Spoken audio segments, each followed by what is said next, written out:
Okay, so we did the color wheel with color pencils. Your next is do the valley strip. So we're going to need this is the colors. You're going to need your pigments, which is in this case white and black. White are pigments or tints. Gotta find some black in here. Is that black? Gotta be careful because yeah, that's black. So these are not part of the color wheel, or we don't refer to them as colors. We might use them as for tones. And I'm gonna use. I want you guys to pick a warm and cold. So I'm gonna use. Let's see. I'm gonna use green for my cold color, and probably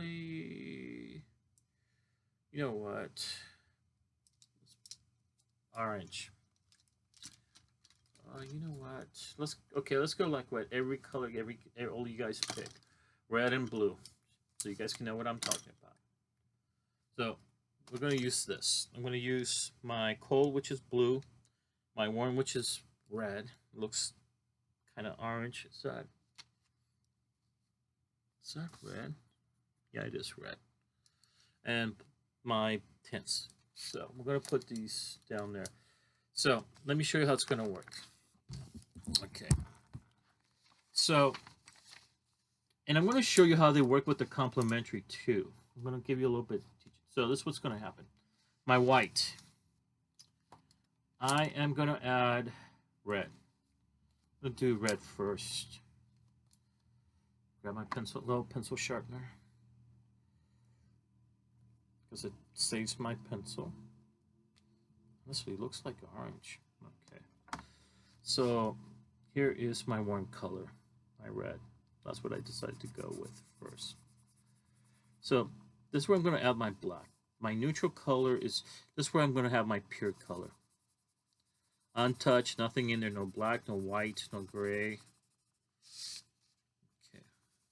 So this is my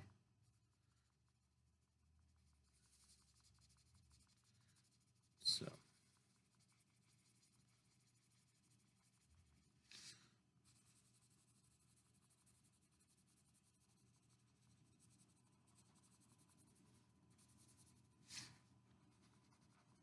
this is my pure red. Yeah, you're seeing a lot of white down here. I'm cross-hatching right now.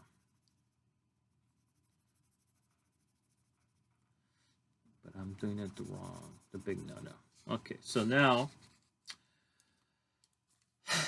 I am going to add, you guys can do this too.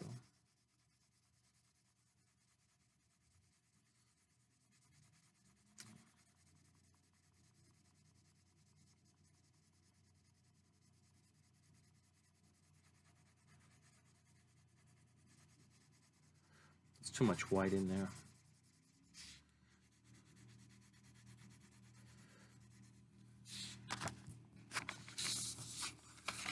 Okay. And please do the coloring wheel first so you guys can understand the concept of complementary. You're going to get lost. And I'm telling you guys why I'm doing this right now.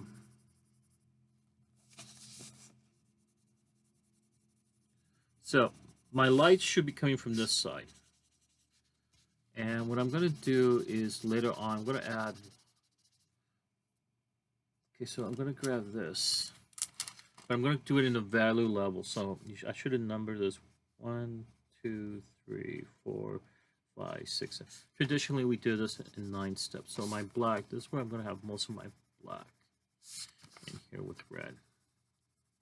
I might have to add more red on top, especially with watercolor pencils or coloring pencils. Don't get the watercolors. Go to the 99-cent store if you haven't have any pencils yet. And there you go.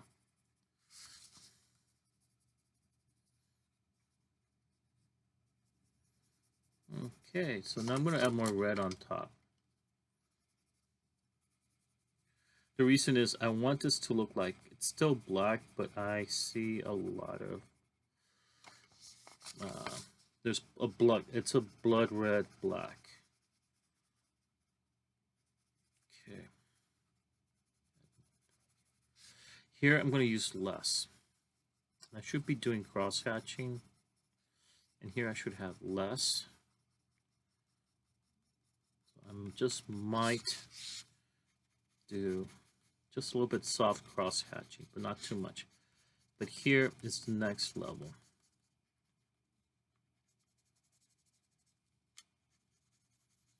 Whoops, that's too much.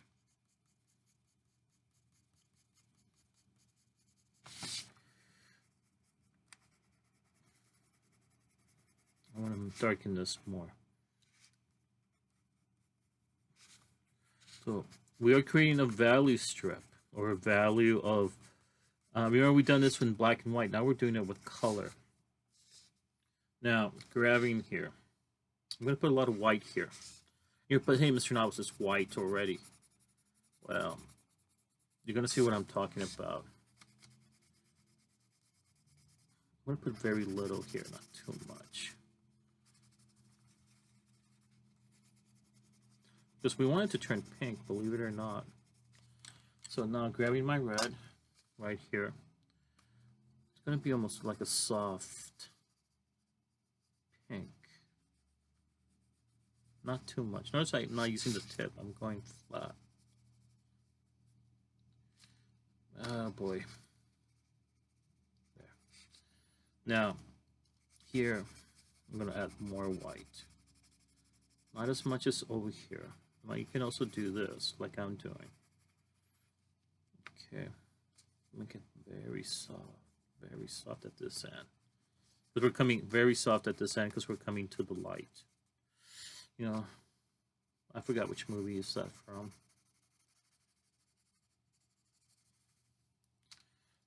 Now this red, it's going to be lighter.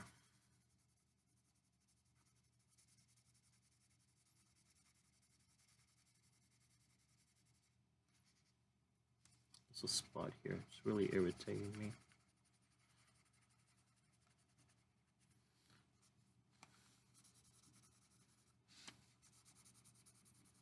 Whoops, too much. Add more white to this. And now go soft.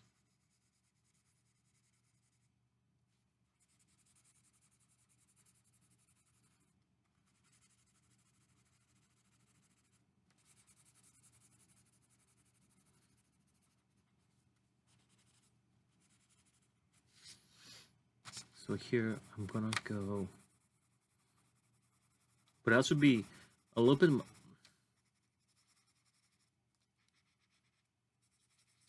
Notice the change, guys. You have to notice the change. Okay.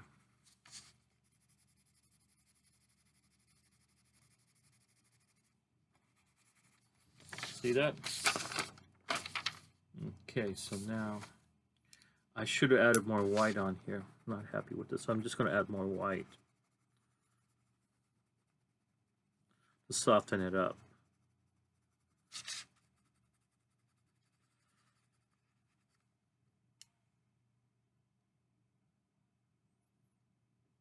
Okay, so now same thing with the blue.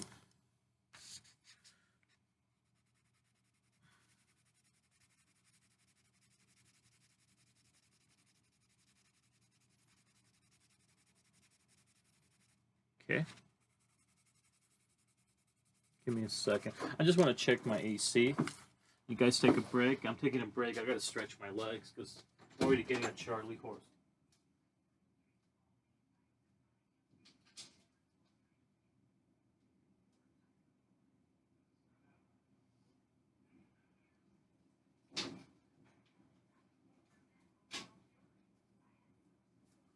Okay, so, it's an oven in here.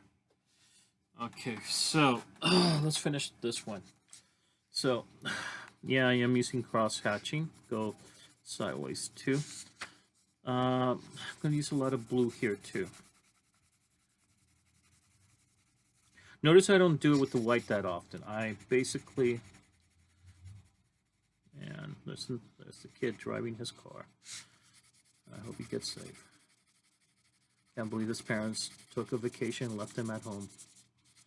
It's only 16. Ah, it's okay.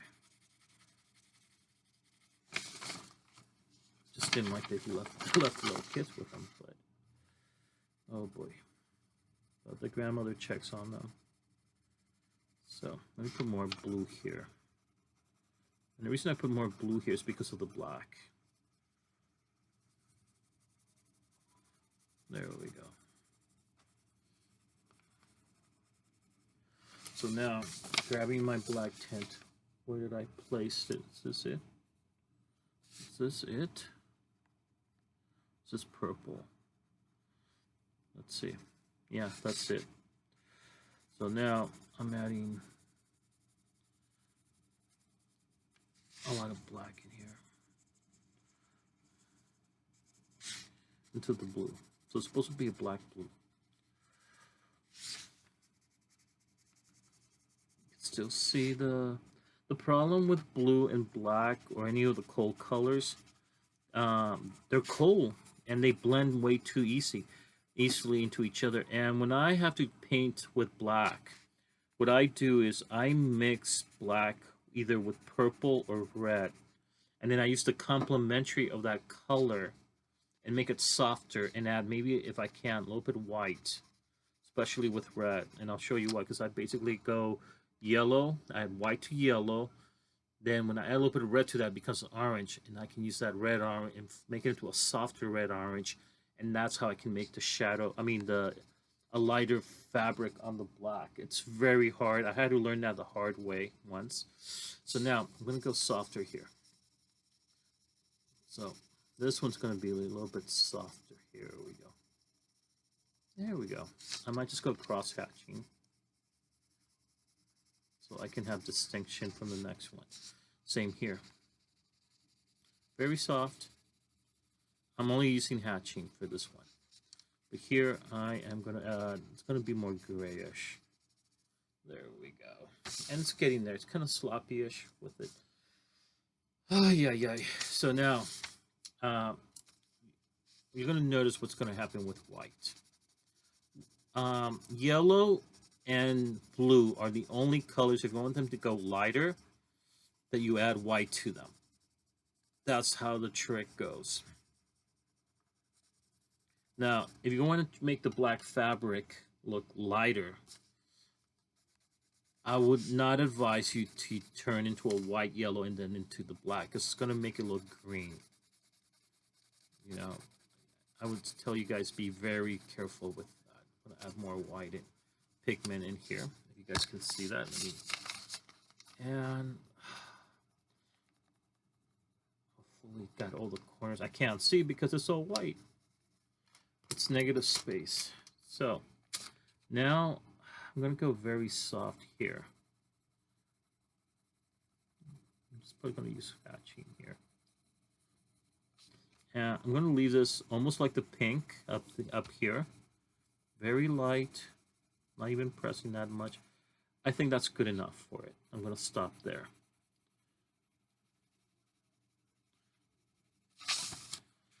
This one should be a little, I'm going cross-hatching on this one.